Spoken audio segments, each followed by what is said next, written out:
Okay, I've got another really easy recipe for you. This is called a chocolate cereal cluster.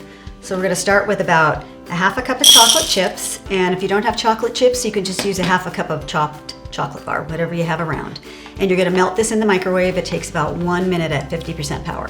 So when you're melting chocolate, you wanna cook it until the chips are almost fully melted, but not quite, and then stir until they're fully melted. That way you won't overcook your chocolate. So from here, we're just gonna add a cup of cereal. You pick, there's no rules again. I have some lightly sweetened cereal here. If you want, you can use unsweetened cereal if you want something a little bit less sweet. And I've got a tablespoon of peanut butter. You could use almond butter, sunflower seed butter. You pick. A little bit of nuts. And again, about a half a packet of our instant oats. And that's it, just stir it up to combine it until the cereal is nicely coated with all the ingredients.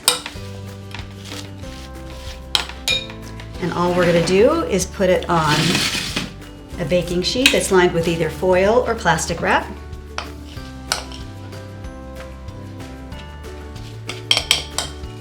Not too thick a layer. You don't really want it mounded. You want it thin enough so when it's cool, you can break it into nice bite-sized clusters.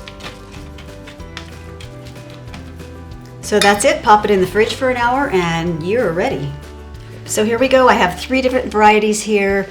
I've got the Honey Nut O's, I've got a graham cereal, and then, as I said, if you want it a little bit less sweet, I just have some cornflakes in this one. So we're just gonna pack those up and keep them in our cooler so that the chocolate doesn't melt, and it's perfect if you're headed out for a hike.